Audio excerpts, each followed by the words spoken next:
Joe, do you want to introduce yourself to those who might not know you? Howdy, y'all. JoeHills here, recording as I always do in Nashville, Tennessee. And I have been live streaming since 2008. I started off live streaming Adobe Illustrator as I was drawing a webcomic. Back then, you could really only stream at 2 or 3 frames a second. And so streaming yourself drawing a black and white comic was about the best you could hope for. These days, though, I stream and play Minecraft on YouTube. And let's see, what else do I do? I write some poetry, I write some songs. I'm kind of all over the place. But today I'm here with Smol fishing. Awesome. So, okay, I have to ask because you mentioned poetry and all that. Are you from a very artsy family? I don't think so. That's always one of those things that's hard to exactly articulate. You know what I mean? It's Hmm. like if I say no, my dad will be like, "Well, your aunt so and so did this, and your aunt so and so, and your uncle so and so did that." And it's like, "But mom and dad, were you artsy?" You know? And it's like, "Well, not really." You know what I mean? Hmm. So, I mean, there were always creative people in my family. My mom's dad loved carpentry, and he would make Christmas ornaments and design stuff for like his model railroad. And on my dad's side, his father was a machinist and an inventor, but like that was more craftsmanship than art to them, right? Or that was more, precision engineering than art. They wouldn't have necessarily called themselves artists, whereas I do. That makes sense. I mean, I have a hard time differentiating between like people consider a craft versus art personally Hmm. because there's so much in those two fields I feel like overlap, you know? Like attention to Exactly. detail and the creative process are all involved in creating anything. Sure. And like, I feel like trying to worry too much about precise definitions, like, I can spend all day spinning my wheels on that sort of thing. Hmm. And if I'm thinking about that sort of thing casually in a conversation, having fun with friends, that's fine. Or if I'm like, out running and I'm like, well, I don't really consider this aspect of craftsmanship versus art. But like, it's not the sort of thing that's going to keep me up at night, you know? It's Hmm. idle concern, not active concern. I know some people get really in the weeds on this stuff. Like, I don't know what to call myself. I'm like, I don't know. Do you have a name? You can use that. I'm Joe Hills. Like, next problem. The courts solved this for me.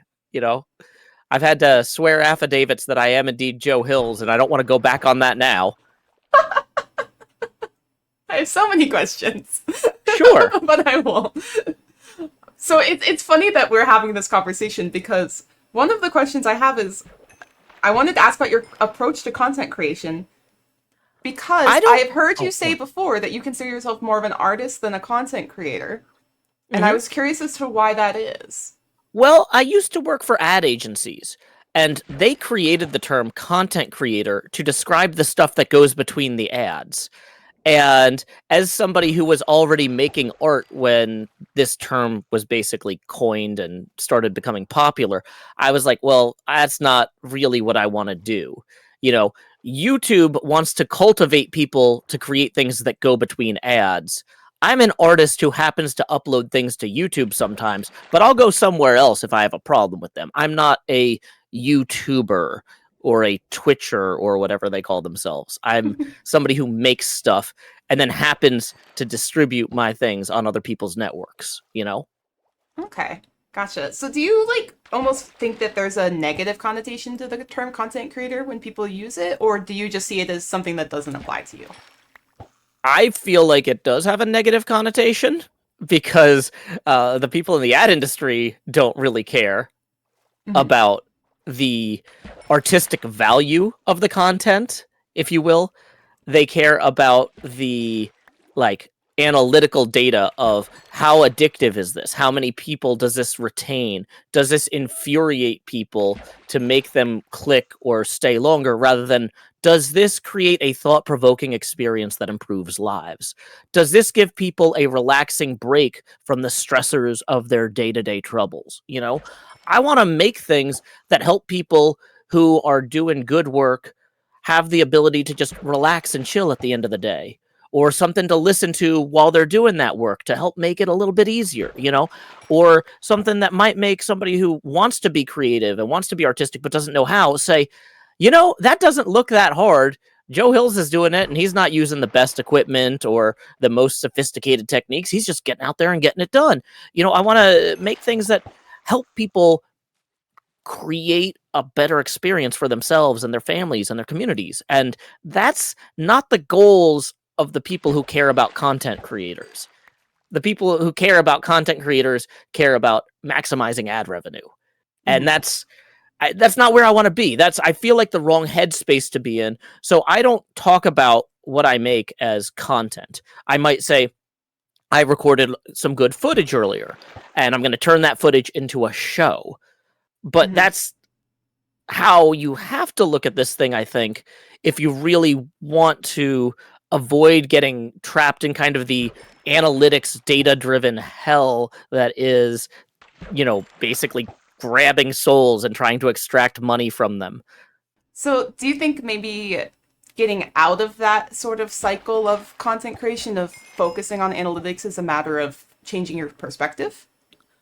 I mean, everyone has a different approach to everything. And so for me, I didn't have to change my perspective because as I was making things before the term existed. And as soon as the term existed, I was like, oh, that's bad news.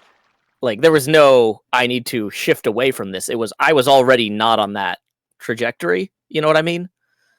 And so it's hard for me to give other people advice because that's just not where my heart is. Mm-hmm. And so it's hard for me to direct others, Yeah, that's totally fair. It's all a very personal experience, I think. Absolutely. So how did you get into making YouTube videos? Well, so I had already been making webcomics since 2005. And then in 2008, I started live streaming, making myself, or making the comics or whatever. And that was just an excuse to hang out in chat with people who I met at conventions, because I'd go to these webcomic conventions or comic conventions or whatever, and there'd be people I only got to see a few times a year. And we could kind of keep up on Twitter, but, it was kind of nice to be like, oh, wait, here's a place that, we can all hang out and chat, whatever, throughout the rest of the time. And so, I would have 2 or 3 people pop in each night, maybe 6 at most on a big day. But they were almost all people who I had met in person, and so that's one of the reasons I kind of see like live streaming as something like where it's like there are people on the other end, because when I was streaming initially, it's like, okay, most of the people who are popping in for my stream are people I know or random bots. I was also banning 20 bots a night back in 2008. They weren't as sophisticated as they are today, but like, when people are like, Joe, I don't know how you can moderate your own stream. It's like, I always have been. Like, this is back when most of the people who came in were bots. It was actually harder then, in some ways. But yeah, it's fine. I don't know. I feel like, though, it's kind of one of those things where you always want to evolve as a creative person, as an artist and whatnot. And so in, I guess, 2011, I realized, okay, if I want to practice being funny more often, I really need to get into something more like stand-up comedy. And that way I can practice writing funny things and getting up in front of people and performing. And at the time, there wasn't really a big stand-up scene in Nashville. There was like one comedy club that had an open mic night. And I was looking at their website, and it's like, okay, for 3 minutes on stage, all you need to do is sign up in advance and bring 4 friends who each buy an entree and 2 drink tickets. And Okay. I was like, I can't get 4 people to come to a comedy show on like a random Monday night and then each spend money on an entree and 2 drink tickets. And I don't have the money to buy 5 entrees and 10 drink tickets or whatever. that's impossible. Like, it's a scheduling nightmare trying to get 3 people together to go see a movie. 4, Yeah, that's if you ever even tried to schedule a D&D game. yeah. It's like at that point, people would be like, well, Joe, why don't we, now that we know we're all free on Monday, let's all play D&D. Mhm. You know? So I was like, oh, this is a complete dead end. But I had already started thinking about like how I would approach it before that kind of dream was quashed. And I was like, well, the stuff I'm doing in webcomics is fun, but it's not growing me in that like appearing in front of people way. What if I do some sort of YouTube channel thing? That might be a good outlet for that. That's cheaper than a bunch of entrees and drink tickets. And I saw Hannah Hart's show, My Drunk Kitchen. And I was like, this is amazing. If I was going to make a cooking show, this is exactly the cooking show I would want to make. This is brilliant and fun, and it's exciting, and just like it's a laugh a minute. I love it. And you know, and I was showing the My Drunk Kitchen to some family members, and well, one of them's like, "Well, Joe, if you like this so much, why don't you just go make it?" And I'm like, "Well, Hannah Hart clearly already made it. We just watched it. I can't make this." But maybe I could make something like this. Let me think about what resources I have. Let me think about what I could do. I'll get back to you. And they're like, no, you won't. You're never going to do this. I'm like, no, no, no. So I was like, I've already been using the screen capture software to stream making comics. But you know, you couldn't stream at 30 frames a second or whatever back then very reliably. And especially not on like, I was on a Mac Mini. This is not super high-end hardware. So I was just like, okay, well, what could I pre-record and then upload? And Minecraft, I could basically use it as like a machinima setting and maybe do some sort of funny videos in Minecraft. 360p, 24 frames a second, cutting edge technology. Let's go. Mhm. And the next piece that clicked for me was finding this fella Vetch's Super Hostile map series, which were a series of challenge maps where you would explore these dangerous dungeons and landscapes and whatever, and they were Mhm. full of just devious traps. It was full of these incredible devious traps taking advantage of Minecraft mechanics that other people hadn't even discovered yet. It was absolutely cutting edge stuff. And I was like, okay, what if I film myself playing through this from the point of view of this is a creationist world and God wants me dead? And I'm just gonna come through here because everybody who plays these maps plays them like where they're like screaming at the camera, or there wasn't even camera, screaming at the microphone, like every time they die. They're like, ah, that was so unfair, blah blah blah blah blah.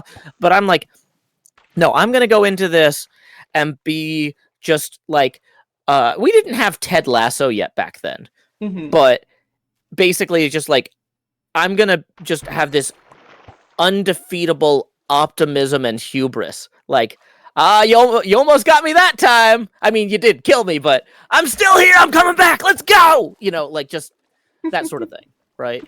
Mhm. And so that was a very different approach from what a lot of people were taking at the time. Let's see, what other stuff was kind of crucial at me getting started. I had also read a paper about how Shakespearean speech, like Shakespearean language in his plays or whatever, activated the puzzle solving parts of people's brains if you read it to them in an MRI machine. I had to read a paper about this because I didn't have my own MRI machine to conduct an experiment along these lines. But basically, when you normally talk to somebody in an MRI machine, the communication parts of their brains light up. But if you recite Shakespeare to them, both the communications and the puzzle solving parts of the brain light up. And then shortly after, the reward centers of the brain light up because they feel like they solved the puzzle, right? Interesting. And so I was like, well, if I frame my speech as I conduct myself through these terrible dungeons in a manner that is slightly atypical, as people come to understand what I'm saying, they'll actually enjoy it more than if I just talked, hey guys, I'm going through this tunnel. Oh, it's sandstone again. Right? Okay. Like you want if you're gonna make a show, you should put on a show, right? And so I decided to kind of use slightly elevated or exaggerated speech, maybe not Shakespearean, because I'm no Bill Shakespeare, but I get by, you know. So I mean, he's dead and I'm not, so maybe I'm winning. It's hard to say. It definitely is 1 point so far in your corner, for sure. But yeah, so sorry, that's been a very long-winded explanation of kind of how I initially got into YouTube. No, it was Uh, interesting. but yeah. The answer did not go at all where I expected. So I'm happy to learn it. What did you expect? I'm just curious for a calibration here. Well, if one of those things are like, oh, well, I found someone on YouTube that I enjoyed watching, and I thought, oh, I can do this too, and started making, the kind of the very like, I can make videos. I didn't expect to get to MRI machine puzzle Shakespeare, if that makes sense. That's fair. That's fair. But that's some extra flavor text that I think is very interesting. You got to keep in mind there weren't as many inspiring people on YouTube back then. Yes, a very different era of YouTube. Until Hannah Hart showed up, I would have never considered it. Yeah, old YouTube, very different than kind of the modern YouTube era. Do you have any kind of complaints or sort of grievances about how modern YouTube works? I'm sure you do. I will say that my ad revenue today is a third of what I was making in YouTube ads, like maybe 3 months into becoming a YouTube partner back in like December of 2011. Mm-hmm. Ad revenue per view was so high. Really? I was getting like hundreds, maybe thousands of times less views and making 3 times more money in ad revenue than I make today. And so that's one of the reasons that I've diversified my income into Patreon and direct tips via streams, because you cannot depend on YouTube ad revenue. Do you think that is just because there are so many more people creating, or is it also maybe that ads are less effective? Honestly, I don't care. Like, it's kind of one of those, I mean, I could speculate, but it's one of those things where it's just like, I've just accepted that ad revenue cannot be a major part of my income and moved on. Gotcha. I was curious because you'd said you worked at an ad agency, so I was like, well, that's one of the reasons. That's one of the reasons, though, I also didn't want to overly invest in the YouTube ad ecosystem in terms of my revenue, because if my day job is based on how the ad industry is doing, and my YouTube revenue is based on how the ad industry is doing, if the ad industry takes a hit, I'm going to be struggling on both fronts, right? Mm-hmm. So after the first time YouTube ads crashed, which was probably 8-9 years ago now, a long time ago, but like the first time there was a big dip in revenue, I was like, okay, I'm pushing people to Patreon or other things. Mm-hmm. And that really didn't pay off until years later. By around, I guess, maybe 2018, I was making about $600 a month on Patreon, which was just enough for me to rent an office in the building where I had my day job. And so on my lunch breaks or before or after work, I could go down to my studio and record and stream. And so that was also nice too, because when I had guests on the show, it wasn't just like, hey, do you want to hang out in a closet next to my bedroom? Because that looks super professional. Whereas like you go into like a real office building that's like 11 stories high, and there's a fancy lobby with elevators, and we go up to the it was the second floor, and then there's another lobby with a receptionist who knows who I am, and then we go into an actual office that's set up as a studio. It's a lot less creepy. Yeah. People on the show. Less murdery, more professional. Like, oh yeah. Like now I'm back though to, because I ended up when the company I was working for in that building got bought out, I ended my lease with that and went back to recording from home. So right now I'm recording and streaming out of a garage, which I guess is fine, but it's still definitely like this is someone's house and not like, oh, this is a professional setup. I'm hoping to spin up a real merch operation in the next year or two. And at the point if it manages to scale up to the level where I need to bring in people to help me pack stuff, at that point I'm gonna probably rent a commercial space, because I don't want, you know, I'm not gonna. They wouldn't be random strangers; they would be my staff. But like, still, like, I have a kid. I don't want people in my home. 100%. Yeah, that's so fair. So, since you mentioned it, how do you balance what you do for work and also being a parent? It is a challenge to be a parent, and it is a challenge to be a artist, and it is a challenge to be a small business owner. So I got that trifecta going for me. Uh, it it's one of those things where you just kind of gotta make it work for you. Now, part of being an artist is, in my opinion, saying yes to what you want and saying no to what other people want. And part of being a small business owner is you saying, I could work for someone else and have more security, but I make the rules here. That's, even though I might be making less money and have less security than if I just took a job with somebody else, I can say, these are my working hours. I don't work from 2:45 in the afternoon to 3:15 in the afternoon, because that's when I go pick my kid up from school. Hmm. I'm the boss. I get to decide that. If I work for somebody else, they might not be cool with me just ducking out for a half hour in the middle of the day, right? So, actually, since becoming my own boss, I don't have to pay for after school care or daycare or things like that. I structure a lot of my working hours around when my kid is asleep or at Hmm. school anyway. So that's why I do a 2 hour stream most days right after she goes to school, and a 2 hour stream at night right after she goes to bed. Gotcha. Because that way I also don't have to pay a babysitter to go out. If I wanted to go out and hang out with my friends at night, I'd have to get a babysitter. And so this way it's like, well, I get to hang out with people in the stream and not feel like I'm missing out on being social. Because that's the other thing, is being a parent can be very isolating. Hmm. And because all of a sudden it's like, oh, I can't just go out with my friends. I can't just go on this trip or that trip because there's school or things like that. And so using my art and my business as a way to connect with other people to kind of offset some of those stressors of parenthood, I feel like helps me maintain my own sanity.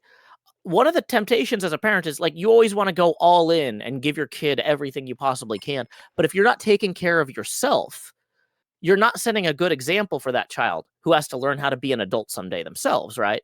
Like, Hmm. so me showing my kid, hey, I'm going to find ways to have creative outlets that aren't at your expense. It might not always be the easiest thing. I might have to pass on some opportunities, but I will find a way to make it work as best I can. I feel like that's me setting a good example. Yeah, I 100% agree.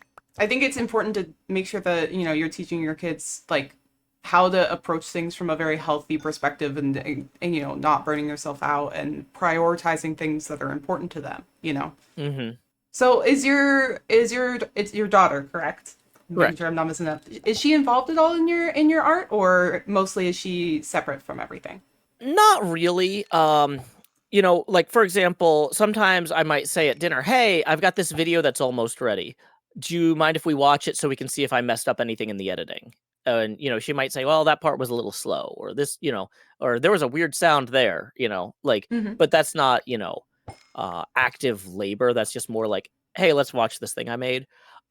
We've talked about, once she's older, actually having her help out with more things, because in terms of college applications and stuff these days, you really want to have stuff that differentiates you from the other kids, Hmm. and being like, hey, I actually helped work at my dad's video production company and I had real responsibilities and I can talk about them in an interview. That'll help you stand out. She's a little bit young for that yet, but Hmm. um, the way Tennessee laws are set up, kids can work for their parents, and as long as it's all on the books and she pays taxes or whatever. But that's fine. I'd rather pay her um, and then be able to right now, if I give her an allowance, that's not a tax deduction for me. But if I'm paying her a salary, well, that'll help. That's a cost. Gotcha. I mean, hey, if it works, it works. Yeah. But I mean, if you think about it though, there's all sorts of cases where, you know, parents running restaurants or whatever, their kids would help out at the restaurant and things. And I feel like as long as she's doing behind the camera stuff, helping Hmm. with shipping merch, helping with lighting, mics and stuff, that's fine. But what I'm not going to do is say like, okay, you're part of the show. Like this is not Hmm. uh, a parent vlog channel. Yeah. That's not the sort of art I'm trying to make. I'm not trying to say like, look at me, I'm an exceptional exemplary parent. You know, Hmm. I'm just a guy who happens to have a kid and does the best he can. You know what I mean? And like I feel like because it's just the sort of thing where like she can help with the show without being the show. You know what I mean? Hmm. No, I absolutely understand. I don't know what your thoughts are about it. I'm curious to know, but I'm sort of the opinion that it should only ever 100% be up to the kids if they want to be, involved in that sort of thing. Because there are a lot of people who have accounts that are 100% them, just like videos of their kids. And I'm always so curious to know, do your kids want to be on camera? So Ah, that's sort of my kind of thing about it, you know? yeah. I mean, I posted a few cute baby videos like when she was very young, but like I laid off that early Hmm. on because I was just like, this isn't. I don't know. It just kind of felt off to me. I don't have a sophisticated philosophy around it, but yeah, I feel like it's better for my kid to establish her own identity in the world more strongly before other people start having material to make assumptions about her from, Hmm. you know? Yeah, I think that's a great kind of way to think about it. It's already really hard, I feel like, to be a kid in today's sort of modern internet era. There's so many like pressures, and Hmm. everything you do kind of ends up on the internet and is sort of forever. And giving them more space to be a kid, it seems like the best way to go. Yeah. And it's funny too because some of her friends will have like, oh, so and so is setting up a YouTube channel where they unbox toys or whatever. And it's like, okay, I mean that's a fun exercise for that child, but like, you know, I'm not gonna set you up with something like that. I don't think that's appropriate for you at this age there because I'm more recognizable. My daughter's channel might get, if she were to create one, might get more attention than some random kid's channel. Hmm. And we're not necessarily I don't know how to deal with that.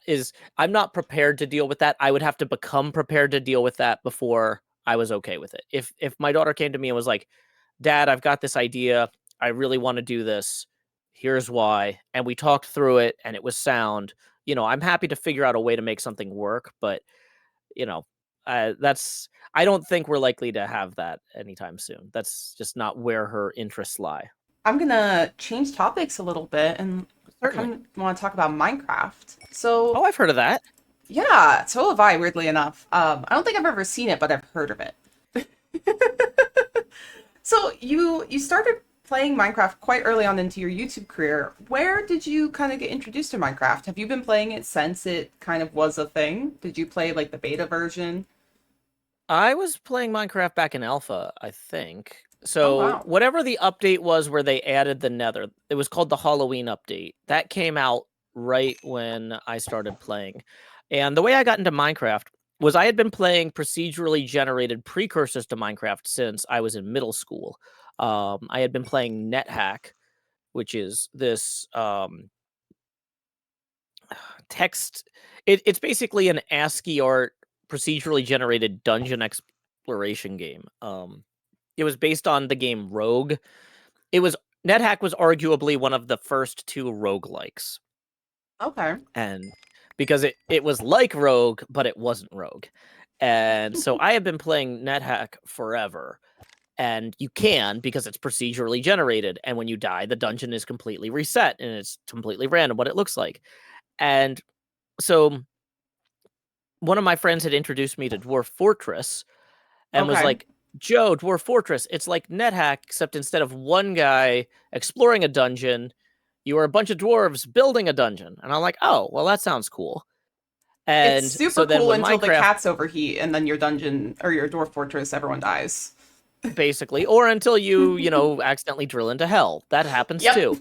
Um, and so, you know, eventually, I was playing a lot of Dwarf Fortress. One of my friends is like, Joe, there's this game that's like Dwarf Fortress, except it's in 3D and you're in first person and you just go dig and you build your own things. And I'm like, oh, that sounds interesting. And yeah, so I started playing Minecraft, and a little bit after that, some folks who I had been playing Team Fortress 2 with for a long time, the Control Point podcast community, um, the hosts of the Control Point podcast started a Minecraft show called The Shaft. And so when I was thinking about launching my Minecraft channel, I was like, well, you know, I can, you know, talk to Wes and the guys and maybe see like, hey, you know, I've got 30 videos out. Do you think you might have me on as a guest? Um, and so that, you know, I ended up being on their show, and that was fun, and that kind of helped boost me a little bit early on. Like one thing that I always tell people who are like, oh man, I want to get started in YouTube or Minecraft and stuff, is like, I didn't get started in Minecraft. I got started in like a bunch of other things, and then when Minecraft hit, I happened to be ready for it. Hmm. So you can get started in Minecraft today, but what you always need to be open to is the opportunity that arises in 3 years because you got into Minecraft today, you know, because I would not have been ready to launch a YouTube channel that was as successful as mine was if I hadn't been doing all this other stuff through web comics and other gaming communities like Control Point and things like that. So sort of leaving yourself open to new opportunities or trying new games and seeing Yeah. where it goes. Well, I wouldn't. Yeah, that's the thing is like, it, I really didn't make my YouTube channel to make Minecraft videos. I Hmm. created my YouTube channel to become funnier. I Okay. was expecting at some point that this Minecraft thing would just kind of fade out and I would take that experience and I would move forward with my life. Uh, and it hasn't happened yet. But Minecraft is still pretty much the most popular game on the planet, so Yeah, it's amazing. And I'm still having fun with it, and I have met so many incredible people through Minecraft, and you know, it's just a joy to be mhm. a part of this incredible gaming community. But this is not the first incredible gaming community I've been part of. Like I said, I was in this Team Fortress 2 gaming community before that. And like I got to see how social interactions played out and on different situations and things like that.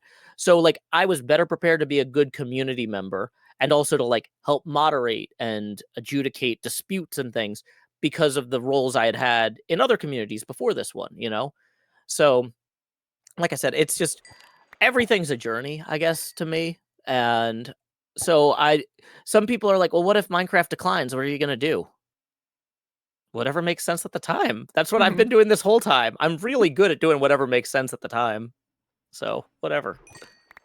Yeah, I mean, I could totally see you getting into something else or starting a podcast or just doing whatever works for you. I mean, being flexible, I think is a really important skill set almost if you're making videos cuz yeah, not everything will Hmm. be popular for forever. Well, It's almost and unusual how popular Minecraft has remained for so long. it's an absolute outlier. I mean, when I started doing Minecraft, I was like, you know, I feel like this is really going to help me when, you know, kids love devices that they can use outdoors. I feel like the first holographic watches are basically only going to be able to project like black and white shadows. And so, you know, I figure all this Minecraft experience, I'm learning to do a little bit of in-game puppetry as I'm moving around playing the game or whatever. I'm going to be so ready for holographic puppet watches when that's the next wave of entertainment in like 5 or 6 years. It's been like 13 years and we still don't have those watches, but we're closer than ever. And I'm going to be ready. Sorry, I'm laughing because currently the Minecraft skin you're wearing does look like a Muppet. And when you said puppets, I thought about Muppets. And sorry. Well, so if you look, my tongue is down here. Yeah, yeah, Um, yeah. It's great. Thank you.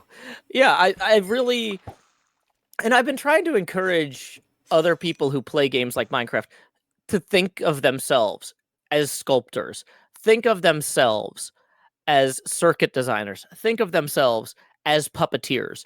We are, it's not just like, oh, I'm playing a game. It's I'm demonstrating skills.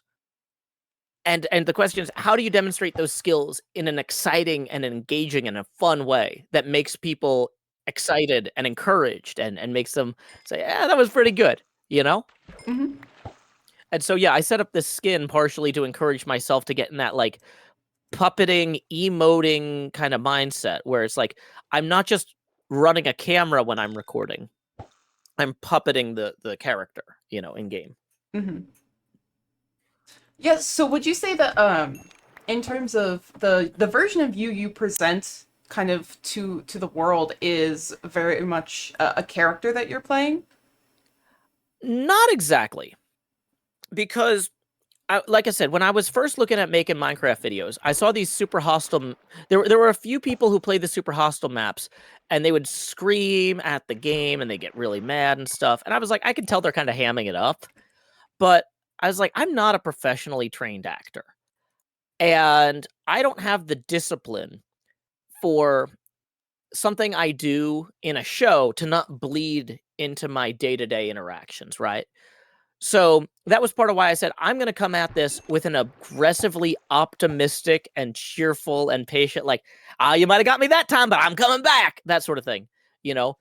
So I basically was like, okay, I want to do this as myself, but slightly more patient and a lot more cheerful and optimistic. And so that's the sort of thing that did end up bleeding into my day to day life. And everybody was like, Joe, the last few months, you've just been much more pleasant to be around. And I'm like, thanks. So it kind of converged over time, I guess. But I was basically practicing skills I wanted to practice in real life: patience, optimism, cheerfulness. You know, you could argue those are more virtues than skills, but I'm not a philosopher in that sense. Mhm. So it almost seems to me like by virtue of making art online, making videos, that you've kind of gone through a little bit of a journey of self-improvement because you tried to sort of live and practice ideals there that have now become part of your everyday experience. Yeah, I think so. I mean, I feel like anytime that you genuinely put an effort into creating art, even if you're not explicitly setting goals for how you interact like I did there, just the act of creation and taking a step back, looking at that thing, tweaking it, refining it, the process of making art, I think, is intrinsically healthy and also shapes us as we grow. And I think it's almost inescapable to make an earnest attempt at making art consistently and over time and not have it improve you. So, would you have any advice maybe for people who want to make art and maybe also focus on improving themselves? Yes. Do everything yourself that you can't afford to pay someone else to do. One of the biggest sources of drama and troubles I've seen in not only this kind of field, but in almost any field, comes from people who kind of let other people work for them for free and then don't have like a real plan or exit strategy for that. Like, because if you become dependent on other people to work for you for free to like help with your moderation or help with your website or help with this or help with that, those are skills that you aren't cultivating in yourself. So you're less able to manage the people doing those jobs because you've just kind of offloaded it and you're not as familiar with the day-to-day workings of it. And also, you now have people who are going to expect things of you that might not align with what you think is fair. I feel like in general, just try to learn how to do anything you have to do yourself, and try to find ways to pay people when you can't. And if that means like paying people out of money from your day job, then pay people out of money from your day job to run your Minecraft server, or learn to run your Minecraft server yourself. You Hmm. know, like the the most toxic interactions always seem to revolve around unpaid labor. It's such an interesting. It's not interesting, but I guess at least from my perspective, where I stream on Twitch and I am very heavily involved in a lot of those communities, and a lot of people have moderators that aren't paid. They're just community members who volunteer their time. So it's a very almost uncommon viewpoint to have. If you're running a business, it shouldn't be. Now, not Hmm. everybody who streams is running a business. Hmm. If someone's trying to do what I do, you can't build a solid business on unfair labor practices. Sooner or later, the Federal Trade Commission is going to crack down on people who are legitimately full-time streamers, make enough money that they could be paying people a minimum wage or a living wage even. And I don't want to be caught wrong-footed on that. Gotcha. I don't want that to come through and then to be like, well, that means my business isn't economical anymore. I don't make enough money to pay these people. Because honestly, I don't. So I Hmm. just moderate my own stuff. I have a team of people that does help with my Discord, and I pay them each a minimum of $20 an hour. They basically have a schedule of 15-minute check-ins throughout the month. And if they go over that, because like there's an incident on the Discord that takes more time, they bill me for whatever time that takes. And I have those Discord moderators jump in on big streams as needed. But I only have them come in for streams where I know, like, oh, hey, it's a Hermitcraft stream day. We're gonna get a lot of money in tips. I can definitely afford to cover this. Hmm. But I can't stream for 4 hours a day and be out $20 an hour. Like, there are streams where I don't make $80 in tips. Hmm. And so I just self-moderate the streams. And yeah, I set the slow mode to 10 seconds, and I set it to followers only chat for 10 minutes. And I've got it split into 3 separate chats, one for Twitch, one for YouTube, one for Patreon via Discord. So that way all the chats move slowly enough that I can read them. And it's not a perfect system, but it's a system that's sustainable. If somebody comes in and says you got to pay people to moderate for you, it's like, well, I'm already doing that, or I'm doing it myself. I'm good. My Hmm. business is not, you know, hanging from a thread based on hoping no one notices. You know, Yeah. So do you think that there needs to be a bit of a cultural shift in how people treat sort of the moderation and the volunteer labor in their communities? I don't. Um, it's hard for me to say because I don't really know what the culture is for other people. Hmm. I don't. So maybe I would like to assume that a lot of other people pay their moderators, but maybe they don't. But that's how I'm doing it. I would say on Twitch it's uncommon, especially with smaller creators, because That should probably change. Well, smaller creators though are, if you're doing this as a hobby and you're hanging out with friends, your mhm, friends helping you ban the bots is different from you're running a business and you're generating revenue and you have people working for that business who are not being paid, right? mhm. It's definitely a complicated topic because I know there's a lot of people who I think are in the position of they're kind of somewhere in between a hobby and a business, Hmm. but not definitely not making enough money to pay moderators I a fair wage. well, I think Um, that those are the people who most need to try and do it themselves yeah, because they need to learn how to do it themselves so that they can effectively manage the team that they will one day hire. it's definitely something that I've thought about before because, for example, I have moderators who volunteer their time on my Twitch channel when I'm streaming, Hmm. and I don't make enough money to pay them. Certainly Hmm. not. I would love to be able to pay them for their time, but it's just not possible. And it's definitely something I've been thinking about of like, this seems sort of unfair. They volunteer a lot of their time. Well, And, what's the biggest could problem I to do it me? myself? Yeah, I mean, like I'm not trying to criticize you, but Oh, like no, I don't think so at all. the biggest problem that I would have with allowing people to do this for me for free is that then I couldn't just spin up a stream anytime I wanted. Right. Because right now, if I'm like, you know what, I want to play this game. I was going to edit this afternoon, but there's a problem with the footage. I got to re-export via replay mod. I got 2 hours of downtime. I'm just going to stream doing something on the other computer.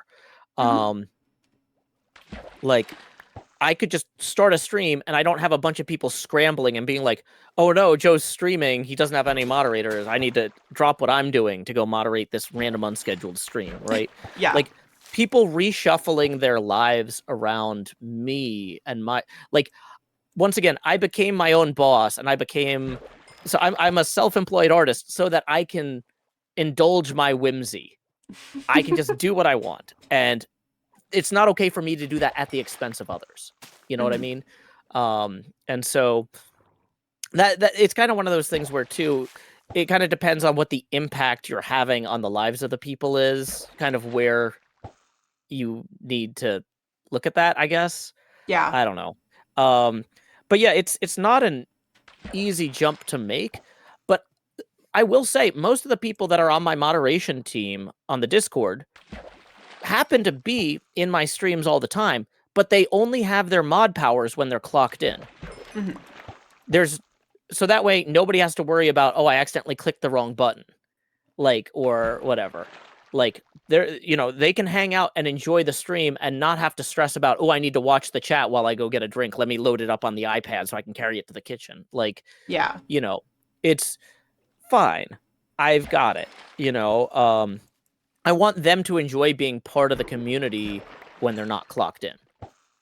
And the other thing is, though, too, when we have a big event and, okay, we got a huge crowd because of big Hermitcraft Stream Day weekend or whatever, I want that staff that is being paid to be there, this is their focus, right? They're not juggling, moderating 6 different streams. Because I've seen people say, like, oh, Joe, I could totally mod for you. I see you don't have any mods. I usually watch 4 or 5 streams at once and I mod for all of them. I could add another. I'm like, that's not the level of attention that I'm going for. The chat is going to be responding to what I'm saying in the stream and might say things that would otherwise be inappropriate, but make sense in the context of what I'm saying. If you're not listening to me because you have 5 streams muted and just a bunch of chats, that's not really creating the community I want to cultivate. You know what I mean? Yeah, no, I get exactly what you mean. And I do see that happening a lot. You see people who are kind of, they feel very obligated, I think, to be in a lot of different chats at once and to sort of their attention is pulled in a lot of different ways, and it does end up kind of feeling a bit unfair. Because you're just trying to, sort of hang out and enjoy your time, but you're actually sort of almost working and trying to balance all of these different things. And I think these people are very well-meaning when I've gotten suggestions or requests along these lines. But the thing I always tell them is, like, if you really want to volunteer to improve your community, because that's the thing they always say is like, oh, well, I want to volunteer and help my community. Literally volunteer and help your community. Find a nonprofit that needs your help and help that nonprofit. Don't help a guy who's running a for-profit business. Because, and this is something, I'm divorced. And one of the things my custody attorney told me early on in the process was, hey, just to be clear, cult leaders don't get to keep their kids. Make sure that your YouTube thing doesn't look like a cult to a judge. I'm pretty sure I could convince the judge that what you're doing is not a cult, but just make sure it doesn't look like a cult. And one thing that would make it look like a cult is if a bunch of people who adore me and my work are working for me for free. So, Gotcha. That's the other thing too, is you got to look at the relationship that you have with your community and how that's defined by the expectations you set. By setting an expectation of unpaid labor, once again, that's fine when it's just friends palling around. But once it's a business, do they own shares in that business? are they founders who are getting stake in the company? Because, people work for free all the time in companies that they are getting shares of, but I'm not going to give people shares in my business. I'm not going to pay them in shares. I'd rather just do the work myself, and to not pay them at all, either in shares or in money. Well, that really starts to look a little bit like a cult. And I like my kids. So, I'm just going to stay as far away from that as possible. You might have different concerns and lower stakes. But for me, that was one of those things where it's like, okay, so I'm just going to avoid this entirely. Mm-hmm. I never thought of it that way in terms of kind of like a cult. And it's a really interesting perspective because at least on Twitch, and I won't speak to YouTube as much, but at least on Twitch, you do sort of get that sort of culty thing around certain creators. And I say creators because and not everyone views themselves as artists almost, but or around certain streamers, I should say. It's a very common sort of cultural aspect of people are very dedicated to this one person. And I guess you can kind of see how that might be considered a little culty on the outside.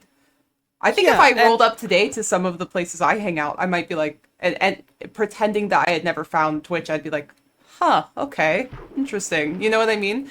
Like, this is a little strange. Yeah, and that's the sort of thing too where that's one of the reasons I think it's so important to do as many personal appearances at like gaming events and things like that as possible.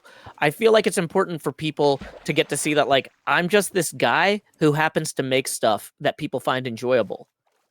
And if they want to make stuff that people find enjoyable, they can do that. And that doesn't mean that all of a sudden they're this otherized famous person or whatever.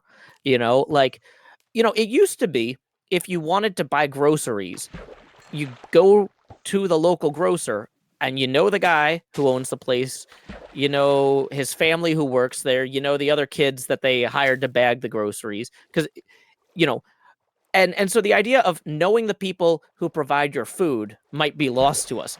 But we're at a weird inflection point where it's now possible to know the people who make your entertainment again. Mm-hmm. It's not like, oh, hey, I went down to the park and so from church is singing. But we've come back full circle on that. Like, oh, hey, Joe, who I hung out with at Chattacon, is streaming. I'll go check out him. I watch a ton of pinball streams, and most of the streamers I watch are people I've played pinball against in tournaments, and it's fantastic. Just getting an opportunity to hang out with people who live in other states that I wouldn't get to see otherwise.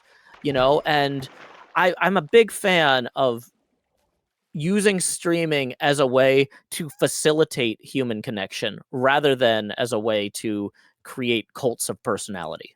Mm-hmm. Oh, I really kind of appreciate the way that you sort of approach all of this because it seems a very common thread throughout our whole talk today is focusing really on the human interaction and the community and creating a very genuine experience, I think. And just presenting a lot of kind of just, I'm just Joe, kind of, if that makes sense. I don't know if I'm sort of putting the wrong words into your mouth, but no, I mean, it's a very Zaphod Beeblebrox approach. I'm just this guy, yeah, just this guy. But I think we can kind of say that about all of us, like all of ourselves. I'm just this person. I mean, I will say though, there are definitely some YouTubers and streamers who allow themselves to become isolated from their local communities, or maybe they weren't very well connected in the general, but like, it's one of those things people are like, Joe, is it weird when you go out being recognized? And I was like, I get recognized all the time because people are like, oh, hey, that's Corinne's dad. Like if I'm at the grocery store, the other kids from the school know me and I say hi to their parents. And like, even though I live in a large American city, Nashville is a big city, but I've lived here for most of my life and I know a ton of people. And so people recognize me and I recognize them all the time. And, occasionally somebody will recognize me because of YouTube or streaming, especially at conventions, but, sometimes just around town. Some people be like, hey, that's JoeHills. I'll be like, oh, howdy, but like, it's fine. I feel like we all should be recognizable in our own communities. That shouldn't be weird. We should be participating in the lives of the people around us and allowing them to participate in ours. And what's really dangerous is some people who get big on YouTube or famous on Twitch or whatever, they start getting their world gets very small, and they start kind of, getting paranoid or whatever, and it's just not healthy. You gotta, like, as much as it's fun to make things that you're successful at, you can't let your world contract like that. You have to be living in a society, in a community, and Hmm. participating. No, I think you're 100% right. I see a lot of the time, and this is my personal experience, that almost the internet becomes that people's entire existence is that, and they have nothing going on outside the internet, especially in these Hmm. sort of spheres of like content creation, I'll say, Hmm. which is bad. I myself found myself kind of getting into it maybe about like 10 months ago, and I was like, nope, I have to pull back a little bit, and then been focused more on like actually hanging out with my friends where my partner and I live, and like on the Hmm. weekends I kind of just disappear sometimes. Like I'm not really online a lot, and I'm gone because I'm just doing stuff with my friends, and like I think that's been a very healthy approach of like, yeah, I gotta get off the internet a little bit. Hmm. And I think we all need to be doing that somewhat. We gotta get off the internet a little bit. Like, Yeah, I go long stretches. I uninstall Discord from my phone unless it's like, oh man, I got to take this meeting, and then I'll reinstall it or whatever. Like, it's you just got to be able to step away, 100%. Well, Joe, we are coming up on about an hour already, if you can believe it. Wow. I know, time does fly when you're being fish reviewed. It's a thing. Hmm. I have a couple more fun questions. So this is part of the fish review where we aren't as serious. These Oh, are I sort haven't of been serious this whole time. well, maybe not serious, but these are specifically meant to be silly. Okay, So yeah, go for it. yeah, the silly questions or the surprise questions are just sort of part of the fun. Sure. If you were on a season of Taskmaster, which cast/season would you think you would like to join the most? Oh, that's a great question. I feel like the season one cast, with Tim Key and Joe Milligan, that would have Mm-hmm. been a lot of fun. I mean, it would be really cool to work with Fern Brady, though. I really enjoyed her memoir, which I'm blanking on the name of, but it came out last year and was really good. Lolly Adipode is also really funny. Oh, she's hilarious. Yeah, she was great in The British Ghosts. She would have been cool to work with. Honestly, I'm terrible at ranking things. One of what Alex Horn has done in creating this show is he has leveraged his decades of experience working in comedy and all of the cool people that he has met through that to just find an excuse to hang out with great people. Hmm. And there's never no season I've watched have I been like, man, what a bunch of duds, right? Like, so yeah, it's honestly, I would just be happy to be invited, but yeah, it would be really cool to work with any of them. I was so excited when Taskmaster became a bit of a theme of this season of Hermitcraft because my partner and I are huge Taskmaster fans. So we were like, yes, this is a thing. So been so I excited to have see it happening because it's such a good show. Like if people don't know what Taskmaster is, like you're missing out. It's on YouTube. You can just go watch like all of them. They're all mhm. there, and they're all fantastic. Like, Absolutely. And like I gotta say, we have been talking about trying to do some sort of Taskmaster Hermitcraft thing for like 2 years. And so it's finally happened. And I'm like, okay, now that we've done it, we need to keep doing it. This is my favorite thing we've ever I done. think it's Let's go. awesome.